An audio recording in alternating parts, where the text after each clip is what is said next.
जी friends, काफ़ी सारे सवाल आ रहे थे आज फिर एचपीएससी की ट्रबल शूटिंग के हवाले से। तो फिर आज की वीडियो का फोकस यही है, एक ट्रबल शूटिंग एचपीएससी पे पीक के हवाले से कुछ सवाल थे। तो मैंने कहा वीडियो के फॉर्म में आपसे डिस्कस करता हूँ। पहले भी मेरी डिस्कशन हुई है, मैं फर्दर इसको आपको डिफाइन कर देता हूँ कि इस प्रॉब्लम के पीछे रीज़न क्या होते हैं, क्या कॉजेज होते हैं। प्रॉब्लम ये है कि हमारी एचपीएससी पे हम काम कर रहे हैं, पीक काफ़ी ब्रॉड आ रही है, कॉलम इशू है, सिस्टम प्रॉब्लम है, क्या वजह है, क्या रीज़न है, किस तरह उसको शार्प करें। एज यू नो, पीक की रिक्वायरमेंट होती है कि आपकी पीक शार्प होनी चाहिए as per system suitability requirement. देखिए, इसके पीछे बहुत सारे रीज़न है।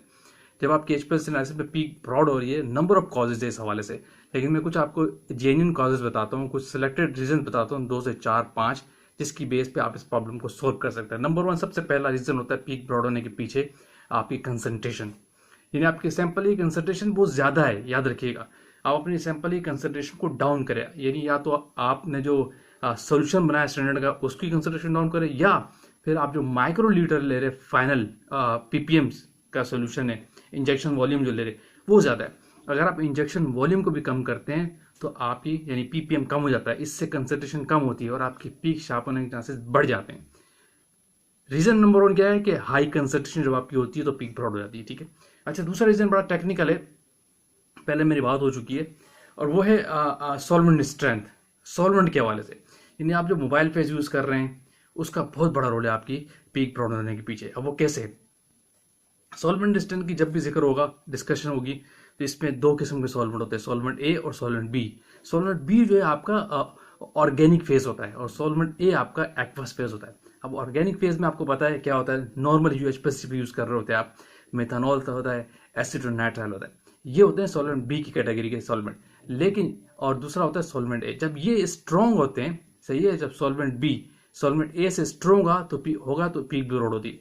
यानी इस पे आपने करना क्या है, आप सॉल्वेंट को अपने मोबाइल फेस को वीकर साइड पे लेके जाए, यानी एक्वस फेस ज्यादा करें। अगर आप मोबाइल फेस में जो रेशियो कंपोजिशन है उसमें ऑर्गेनिक फेस को कम करें, उसको वीकर साइड पे लेकर आए, उसकी स्ट्रेंथ को डाउन करें, तो इससे भी पीक ब्रॉड होने के चांसेस कम हो जाते हैं। यानी आपके मोबाइल फेस के अंदर जो रेशो है ऑर्गेनिक फेस का बहुत ज्यादा है, ऐसे उसकी कंपोजिशन ऐसी है कि उसमें ऑर्गेनिक फेस ज्यादा है, एक्वस फेस कम है, जिसकी वजह से आपके पीक ब्रॉड होने के चांसेस बढ़ रहे।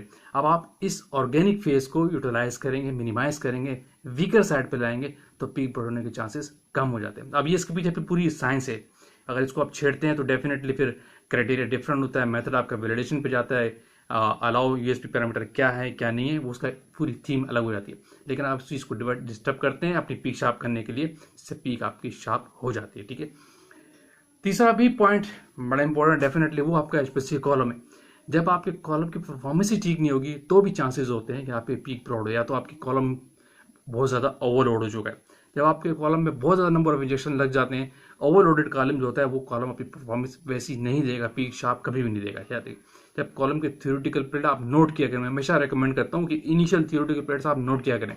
जब आपकी कॉलम की इनिशियल की थ्योरेटिकल पीरियड से जब आप एनालिसिस कर रहे हो पीक ब्रॉड हो रही है, तो चेक करें कि इस पर आपकी थ्योरेटिकल पीरियड्स कितनी आ रही है, टीपीज लाजमी निकाला करें। अगर वो इनिशियल के हाफ हो चुकी है तो कॉलम आपका वैसे नियर टू ऑब्सोलीट है, उसको आप हटा दें। इंडस्ट्री में बेस्ट प्रैक्टिस ये एग्जिस्ट करती है कि कॉलम को हाफ थ्योरेटिकल पीरियड्स पे या 25% पे ऑब्सोलीट कर देते हैं।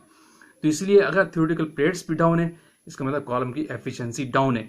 कॉलम की एफिशिएंसी डाउन होगी तो आपकी पीक ब्रॉड होगी, ये वाला फैक्टर भी याद रखिए। और कॉलम के वाले से बहुत सारे रीजन है, कॉलम में ब्लॉकेज है, ओवरलोडेड है, तो आपको पीक ब्रॉड होने के चांसेस बढ़ेंगे। मोबाइल फेस की पीएच है, बहुत सारे फैक्टर डिपेंड करते हैं। आपका टेम्परेचर है एचपीएससी का, आपके टेम्परेचर का भी इफेक्ट पड़ता है आपकी पीक पे। ठीक है, तो ये सिलेक्टेड कुछ बातें बता रहा हूँ, इनको आप नोट कीजिए। जब भी पीक ब्रॉड होने का आपको इशू हो तो इस तरह उसको सॉल्व करें, और फिर इसके पीछे पूरी R&D इन्वॉल्व होगी अगर आप इन पैरामीटर को अप्लाई करते हैं तो। ठीक है, होपफुली आपको कॉन्सेप्ट क्लियर हो गया होगा कि ब्रॉड पीक के पीछे रीजंस क्या होते हैं।